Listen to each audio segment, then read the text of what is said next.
My name is Kaitlyn Kuczer. I'm with Deloitte Consulting, and I am part of the digital reality practice, which is everything we include: augmented reality, virtual reality, mixed reality, 360 video, and immersive technologies. A lot of people ask why an accounting firm cares about this technology set, and basically it's because we anticipate that a third of our multi-billion-dollar digital business is actually going to go to these XR technologies over the next couple of years. So it's also a really awesome way for us to be working with our clients to help develop strategies into this new space. So that's identifying those KPIs, really driving ROI so that they can scale those solutions effectively. Ideally, we like to build out these solution sets in manufacturing, especially with our background in ERP solutions. And so you can integrate all the data from those, CAD/CAM, MES, whatever system of record that you need to really drive efficient and really powerful experiences for the end user. And finally, one day we'll all get to the point where we can operate these solutions. That actually means that the clients now trust all of us with handling, and they understand the value of these solutions, and they say, you know what, can you please run it? And then we have some other areas we need to focus on for our business, but we need you to be running that. And that's, of course, absolutely yes. I will take your money for that. So without further ado, with the panelists that we have today, they are industry experts who are achieving these efficiencies and ROI and value in this technology set around manufacturing. So we will start, I guess, with Shelley Peterson. You're with Lockheed Martin. Can you just give a little bit of an overview as to what you do, and then how do you see emerging technologies converging to deliver these amazing XR experiences? Sure, I'm Shelley Peterson with Lockheed Martin. I work in the space division as emerging technologies lead and principal investigator for augmented reality. We started the pursuit a number of years ago. We've seen that the technology change so much within a very short time.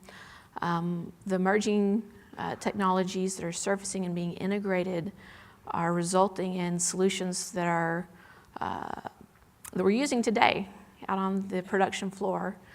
As an example, you have the hardware and software. We're all familiar with those elements. There's many other elements that feed into the solutions.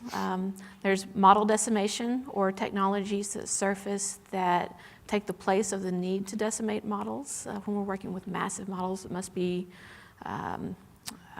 streamlined in order to place on the devices. There's other elements like IT and MDM services and integration. There's user interface is a really interesting one. We've seen fascinating capabilities surfacing in terms of methods to command information in order to access information and view information in new and creative ways, from eye tracking to methods to sense what our intent is for commanding the information. And then also there's elements that are critical, but that we sometimes think of less often, like security.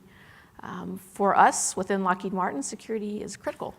It can be a showstopper if we don't have the ability to secure the information that we're working with. And so having that capability integrated into the devices and the platforms is a necessity for us, and I know that it's very important for many other companies. Seeing all of these types of technologies merge together the way that we're seeing today is really exciting.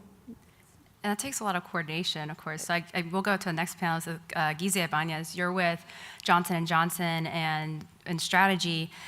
Can you also give us a little bit of perspective as to what you do, and then what do you see as an important starting point for manufacturing clients in developing their XR strategy? Hi everyone, my name is Gizeh Ibanez. I'm an augmented reality developer and technology strategist for Johnson & Johnson. I'm based out of our Ethicon facility located in Albuquerque, New Mexico, where we package and sterilize medical devices. I'm also part of our Manufacturing for the Future team, focused on driving innovative technologies and mobile solutions across the supply chain. And in terms of an important starting point for XR strategy, you definitely have to start off by identifying a clear business need. It's critical to understand what challenges your organization is faced with and how XR can help solve those problems. For example, one of the challenges our Ethicon facility is faced with is having an aging workforce. So it's vital for us to figure out how do we transfer the tribal knowledge our tenured associates have gathered over the course of their careers to the incoming workforce. And for us, that's something that really we spend a lot of time on. And it's really starting off by identifying that clear business need, because it allows us to develop an XR strategy focused on education and training. And any XR strategy, it's foundational that you start off by identifying your clear business need, because if you don't, it's going to be really hard to develop use cases, calculate ROI, designing UI and UX, as Shelley mentioned, and determining what devices you're going to implement during your XR deployment. Figure out what your organization's pain points are, what keeps the business up at night, and connect the dots between your business challenges and the XR technology. And if you do that, you're already ahead of the curve, and it's going to help with greater adoption later down the road. So really focus your attention on identifying the business need, and everything else will help fall into place. Great, thanks. And then Jerry, you're with Plex Systems. Mm-hmm. Can you tell us a little bit about what Plex Systems does, and then how do you sell a client on an XR idea? Thanks. So my name is Jerry Foster. I'm the CTO of Plex Systems. We make hair growth tonic. I'm just kidding. We make manufacturing software that runs in the cloud. Manufacturing software that does ERP and MES, if you're familiar with software of that nature. We have small competitors like Microsoft and Oracle and SAP, but we're based out of Detroit, and I've been doing this for a long time. I'm one of the co-founders of Plex as well. And it's really interesting when we talk about how do we come up with these ideas. For those of us that started, the five of us that started the company, we didn't start as a software company. We actually worked in the forging plant in Detroit, out there in the heat and the graphite and all the 20,000-ton two-story presses that was banging steel, and we worked out there on the floor, and so that's how we started the company, and so we have a really good understanding of what needs manufacturers have and what things they're struggling with and what problems they have to solve. And so as a technologist then, I take a look at what's out there in the technology landscape and what things are on the horizon and what things are coming down the pike, and start to research those and start to play with those and bring those back to our labs and start to build proof of concepts. And then it becomes a collaborative effort, right? I take our knowledge of manufacturing and what I see from technology and put those together, and where they intersect is where we can start to have conversations about, here's some cool things that we're doing. How's this going to help you? So we create intersection points with our customers so they can see the stuff we're working on, and we can have a conversation, and I show them, this is the things I'm doing, this is the things we're looking at, how does this help you? And it's a great conversation because they love technology, and they'll say, oh, that looks cool, or that doesn't look cool, or that's not going to help us. And so from those conversations are born the ideas that we actually turn into products or into proof of concepts that we give to our customers. Great, and speaking about things that we're working on, Rick Reuter, you're with AGCO. Yes. Give us a little bit of what you do, and then what's the most significant way you're seeing XR improving the manufacturing process? All right, so I'm Rick Reuter. I work at AGCO Corporation. I'm based out of Jackson, Minnesota. AGCO, if you don't know, is a global producer of agriculture equipment, make across the world. So we've what we've learned. Sorry, what's the question? No worries. How's XR improving the manufacturing process? So for us, the improvement is based on quality and some productivity. So we're really seeing improvements from people, given the information they need, and have them work through their business process in a much more efficient manner. So for example, paper has kind of been the go-to method in the past, and the users have to, on the shop floor, have to make a determination whether they're going to walk over to a computer terminal to view a document, or go walk over to a station and find that piece of paper to get information. One, it's probably going to be out of date, and two, the determination they're going to make is, do I walk over there and become inefficient, or do I guess? And if I guess, it's a truthful thing that happens. If I guess, I'm going to guess wrong. So what really we're seeing is we really want to make sure we understand what information we give the person in the shop floor, what it needs to look like, and how they interact with it, which again picks your hardware and really how much effort you put into seeing it. And so what we're seeing is if you understand those things, they will have the information they need and make less quality defects. Great. So a bit of a question for the entire panel. What is the best XR ROI or value that you have seen in your business? And then how did you create that? So Shelley, do you want to start with what you guys are doing at Lockheed? Sure. In the manufacturing environment, we've seen some really exciting numbers recently. We break out the process of decision-making into an OODA loop, an observe, orient, decide, and act, for the manufacturing process, say for drilling or for torque applications. We've seen fascinating numbers with the first three of that four-step process, observe, orient, and decide. Our numbers are actually in the 90 percentile, and we've seen on torque patterns reducing the observe, orient, and decide down by 99%. For training, we've seen an 85% reduction in time. We have activities that would normally take 8 hours that technicians are completing in 45 minutes.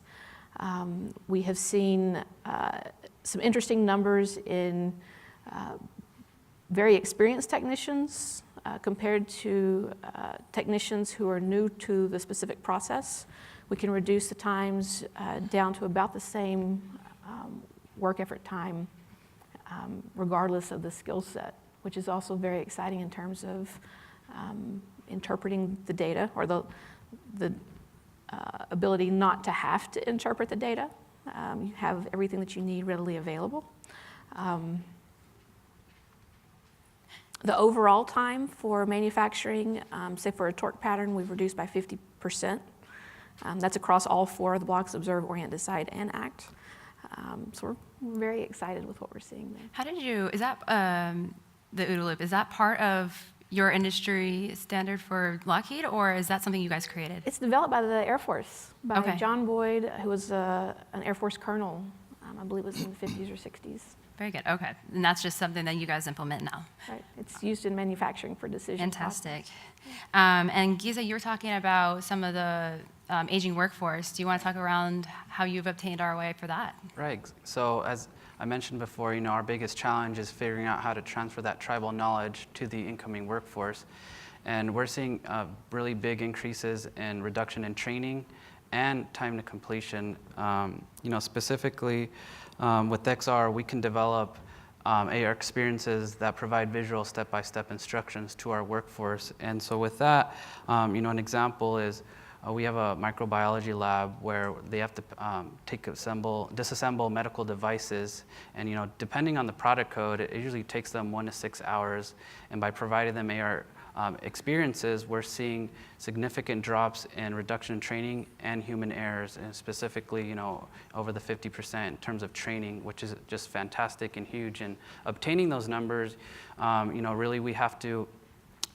We conduct time and motion studies, and key ROI metrics with that include time to completion and number of mistakes.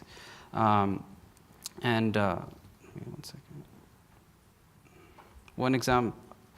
1 second. So for those studies, we first have to compare how long the first with AR instructions it takes, and how long and then you compare that to the AR instructions, and so we're seeing big differences there. And with the AR integration, we're also seeing a huge decrease in learning curves, and our associates are able to produce these highly specialized jobs with less time, less effort, and at a higher quality level. So there's some big numbers that we're seeing there. And Jerry, I love how in our conversation before, you had talked about quantifying coolness as an ROI. Can you talk us through that one? Sure. So it's a little bit different for us because we're a software company. So we help our customers by providing some AR and VR solutions for them. And so we're not really involved in the ROI discussion as much. But there's a lot of talk about coolness, and how do you measure coolness, right? I would say my kids have been saying I've been unsuccessfully measuring coolness for some time. So the conversation, how do you quantify that? Well, you really can't. But for us, when we look at our customers, they're in some very competitive situations, especially our customers who are in the automotive industry. It's really cutthroat out there. So when they get in a situation where they have to try to get new business, or even worse, try not to lose their existing business, anything that they have that can help them in that situation is a huge positive. So for us, when we provide them some of these proof of concepts or some of these solutions on AR or VR, it's a huge competitive advantage for them, because when they're in that scenario with their potential customers, they come across as looking very innovative, progressive, and forward-thinking. So that coolness factor has a huge benefit for them when they turn around and they're trying to present their company to their potential customers. Making manufacturing cool again. Exactly. All right. And then I guess one of the examples that we had with Deloitte with all our clients, we actually had done some stack ranking of different use cases that were basically spread throughout an entire organization, like many of the clients are. Everyone's really interested in these cool solutions, how they can integrate it with their within their different experiences, within their different siloed areas. Basically stack ranked them and then identified a field services example as a top use case that ultimately, with like a $9 to $12 million investment for a couple of years, their return on that over 5 years is going to be between $60 and $90 million. And it's those kind of numbers and being able to drive those is really where these things start to take life. And it's like what Shelley was saying, around 99% savings, 50% savings, that's where people really start seeing how effective this technology set can be.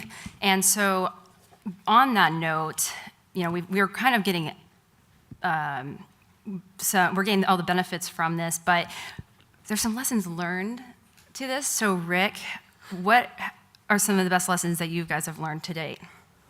Lessons learned at AGCO.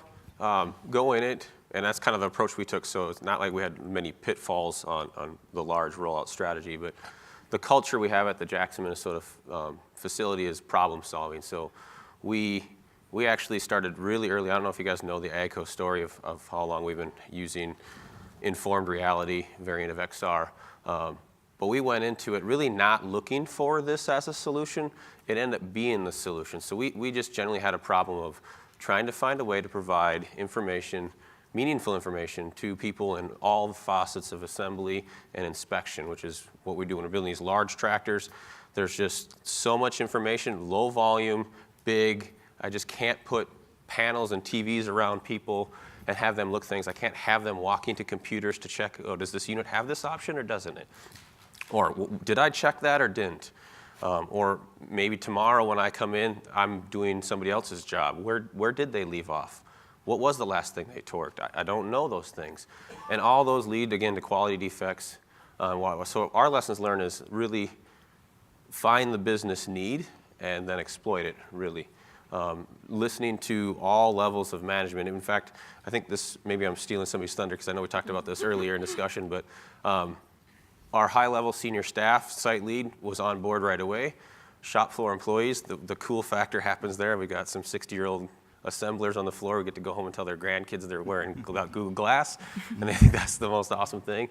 And then that gap in the middle is probably the biggest lesson that I've learned, is that somewhere someone needs to pay for that ROI, and they're the ones that really need to look at that dollar amount and really justify it. So. Again, solve a problem, have a business need. Don't just do it because your CEO came down on you and said, I need wearables in this factory in 2 years or in 2 months. You're probably not going to get the support and buy-in you need. Definitely get the value of it and make sure that they understand that. Jerry, you talked about starting small, simple use cases. What kind of lessons learned do you have around that? You know, a lot of times you go out and if you went and saw the movie Ready Player One, you know, a couple months ago, you come back and, oh my gosh, we can do 360 total immersion, VR, AR in our facility, right? And they want to jump in there, and that's probably not gonna work, and it's kind of a recipe for failure for starting. So starting simple. What are those basic use cases with augmented reality or VR or whatnot that have really been proven? You know, showing work instructions and overlaying your environment with work instructions, or making a workforce truly mobile by having your application actually exist inside this device as opposed to having to go to a workstation. Or maybe connecting to Bluetooth sensors and Bluetooth devices so you're getting real-time information on your device as you walk through the facility. Starting off with those proven test cases, I think really goes a long way to laying down a path for success as you start to bring these technologies into the environment. Otherwise, if you try to jump in too far, too deep, and some of that big-time technology, especially if you don't have the resources, is still a little ways off. So starting small and simple really paves the way for you to have a successful endeavor there. And just really quickly to jump to Shelley, you talked about starting small. Can you talk a little bit about that and how that's Sure. beneficial for your organization? It's very important. Culture is very important. The last several years, we've worked with companies who are telling us that culture is critical for their pursuits, and we heard the same thing. We spent a lot of time thinking about how, what's meant by that? What's meant by culture can be an issue, and how do we solve it? And we did start small, and we have our ideas of how the technology will be useful to the teams on the manufacturing floor, but it pays significantly to talk to the end user and to see what they need. And it really changed our approach and what we were building as work instructions. The end product was much different than what we had initially expected. And it was working in those small groups and small projects initially to shape it so that as we grow, we're looking at it quite differently from where we started. It's also important to understand from many different sources what their interests are and what their concerns are, whether it's the technicians on the floor and where they're interested in using the technology and what their concerns are, and you figure out ways to address that, along with leadership, what their interest is, whether it's time savings or error prevention or error mitigation or just overall cost, and then what their concerns are. When you look at all the different layers and figure out a solution that fits all the different areas, you end up with something, I think, that's more successful. Great. And then, Gizeh, do you want to provide lessons learned from J&J? Sure. One of the things that we've noticed is, with emerging technology, not everyone's aware of AR, VR, and now XR. So it's really important to generate awareness of the technology, show how it's going to make a difference in their everyday lives. We do a lot of events like hackathon sessions and workshops that gives individuals the opportunity to experience the technology from firsthand experience. And also, like Shelley mentioned, it gives them an opportunity to ensure that they're involved throughout the whole process, because at the end of the day, this technology is there so that it makes a difference in their life. So you want to make sure that they're involved from day one, because if they're not, the AR is not going to be used. So really encourage a culture of collaboration, and this is vital in sparking new ideas. And if you just show them what the technology is, that light bulb's going to go off in their heads, and they're going to be like, hey, I can really use AR here or there. So really focus on that, and you're going to really get some really good use cases out of them. Yeah, absolutely. And I guess around one of the lessons learned that we've had at Deloitte is really identifying, based on what Rick and team has said, is finding those use cases that are going to be beneficial for the business. We talk about it from an experiential perspective, where you're driving use cases that are based on how to make something better, not necessarily what tools you're going to use to do that.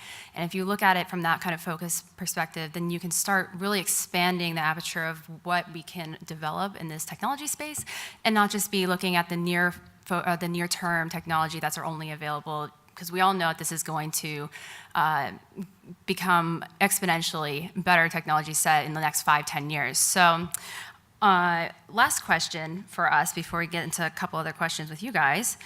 What's one piece of advice that you would like to give the audience today that they can take back for their business tomorrow? And we could start out with Rick. You look like a willing contestant. Yes, well, my one piece of advice is, I think it's kind of been through the panel a lot. Start small and have a success, and then learn from it so you can continue on. Okay, Shelley? I think it helps to start, like you say, start small and take a look at what the tedious tasks might be for the teams. Look at where they're needing solutions, where there's opportunity for savings. And I agree, you want to start with projects where there's a nice return. You want to explore what those returns may be and make sure you have ways to quantify that. It's one thing to run a pilot to see what you can do. It's another thing to quantify the results. And it's very important to take a look at being able to measure, having methods to measure what you're seeing. Gizeh? And to go along with what Shelley said, start off with that business case. If you really nail that business case, you're going to be able to develop the use cases, and from there you're going to be able to calculate the ROI. Everything really starts off with the business case for us. And if you're not sure what your business case is, talk to individuals within your organization and find out what keeps the business up at night, what's your pain points, and see how you can integrate AR within that area. Yeah, and I would go along with that, but maybe just a little bit differently. And I would say just 2 words, just jump in, right? And start somewhere, and maybe taking a little bit different approach. Sometimes I know, and especially in bigger companies, there's a lot of bureaucracy about starting new initiatives and getting new hardware in, and you've got to do the business plan and define the ROI, and you need all these sign-offs, 3 executives and the janitor, and everyone's got to sign off on this new project, right? And kind of stifles that innovation sometimes. And so sometimes the advice I give our customers is, see what you can do to get one of these devices in-house, finagle or connive or not steal, but anything, any legal means you can get some of these devices in-house, and then give that to someone in your company that's curious and technology-minded, but also knows the business. Otherwise, you're just, spending money so they can play with stuff. And then they can put those 2 things together, and so that will help launch them down that path. And I think that's the main thing, because when you look at, if you were going to go to your managers and say, well, here's this project plan, or here's this Word document with all these reasons why, or you were to say, here, put this on your head and try it. Holy cow, it's a whole different experience, right? And so if you can just get something going, and once people start to see it and experience it, and for themselves, then I think sometimes the other conversations about the ROI and the money and the funding, those come a little bit easier once they actually experience it themselves. And that's why we always told our customers, just get it in-house and have people start playing with it. It has a huge advantage to trying to talk about it first. No, I'd agree with the experience part. Making sure you get the technology in front of people is critical. I mean, this is what makes augmented and virtual reality XR technology is extremely cool, is that unlike all the other exponentials, people can actually see it and feel it. So if you can get them into that perspective to really start thinking about what they could do with it, you can start seeing how this can really take off. So I think that's all the questions we have today. Are there any questions? I guess we can do the question with Slido from the group. Did you build or buy your solution? I don't know who that was. Maybe who did you guys build or buy your solutions? Unique, neither. We actually partnered pretty mutually with a company looking to get into the market. So I guess we did buy eventually some part of our solution provider. So, but it's kind of a back and forth. No one software solution is going to give you exactly what you need. So there's been a lot of back and forth banter or chat between the software and the business, and I think that's going to always, it's still emerging, so no one software provider of what you'd see on a wearable device is perfect yet, and there's always more features that can get added. I think everybody in the marketplace who's a software thing can attest to that.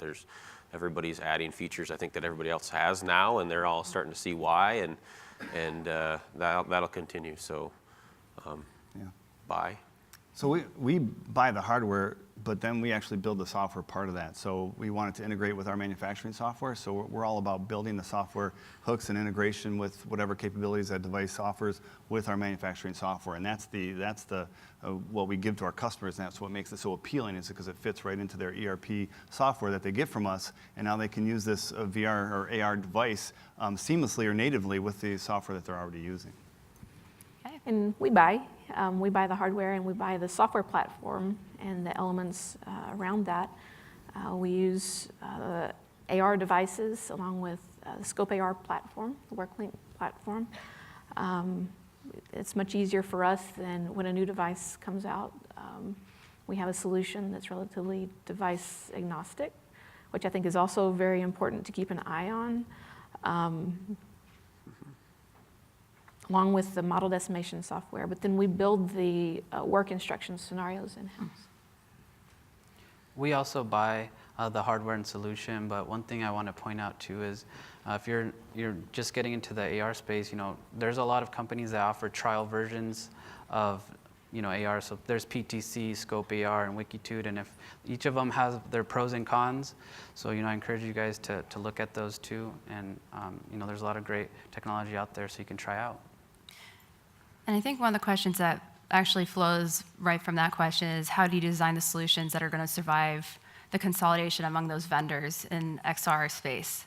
So, when you're looking at business partnerships and looking at buying all these different technology sets, how are you guys looking at it for future proofing?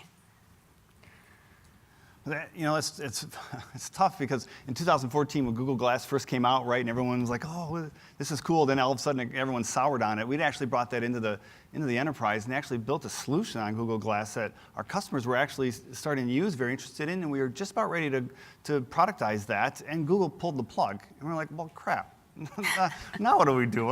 And so we've been waiting for the hardware to catch up. So there is always an element of that, but that was 4 years ago, which is a lifetime in this space. And what we're seeing now is some not like consolidation, but some standards and some support with the same basic set of technologies, Android, Windows, and Bluetooth versions and such. And so we're actually, the latest software that we've been building is really hardware agnostic and works on a number of different devices, and that just takes some work. But this is a normal progression in an industry like this as things consolidate and the niche players kind of fall by the wayside or get picked up. There's some consolidation, some standardization that helps as we, at least for us, pursue the software part of that.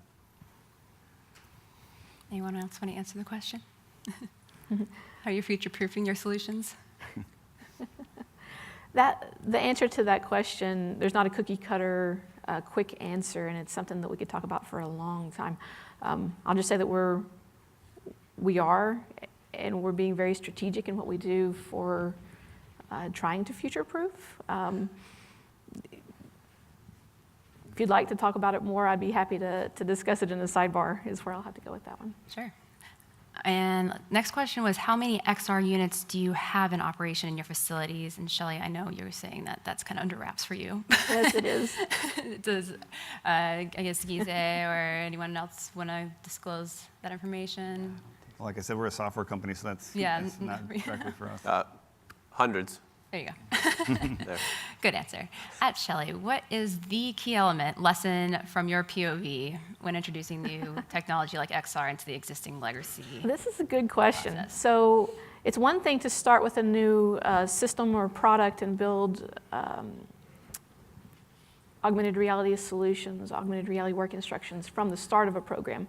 But when you have a program that's pre-existing and you have all of that work instruction already there, and you're trying to figure out how to transition over to a new system, especially for something like a spacecraft, there's a lot of risk in converting work instructions over. So how do you take that first step into a manufacturing environment and move into a space where it's already in a safe space, they already have work instructions in a different format, you're doing something new to a pre-existing process that's already been deemed okay by quality and everyone else that looks at it. What we have done, we've infused AR on top of what's already there as shop aids. And so we're streamlining that access to the information while they still have the comfort of having all of that pre-existing process in place. This has been key for what we're doing with the numbers that we're obtaining. And when you look at the overall ROI, there's a question of, okay, you're infusing something on top of what's already there. How much can you really save? And we're seeing positive ROI even with infusing it as a shop aid on top of what's already there. As we move forward, we'll want to start to replace work instructions with what we have now as shop aids, and then we'll see even greater ROI. Great.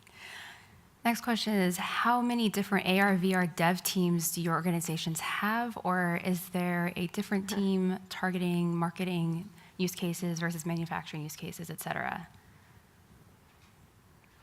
So I guess how many development teams do you have, and then how are they kind of We have teams and more partitioned? teams and lots of teams, and we have teams for manufacturing, and we have teams for marketing, and we have teams for ops, and we have, across the business areas, there's a lot of interest. I guess, Rick? For us, it's teams by kind of business use. Manufacturing's got a team. Sales after support service has teams. So I think it's just kind of. For us, most of our most of our group is writing and building the manufacturing software. So we have a research division, which is a smaller team that's just focused on new technologies and vetting that out and productizing it before it moves over to the bigger development team. Great. Gizeh, we have a question. How do you digitize tribal knowledge? So for us, digitizing tribal knowledge is really collaborating with our training department.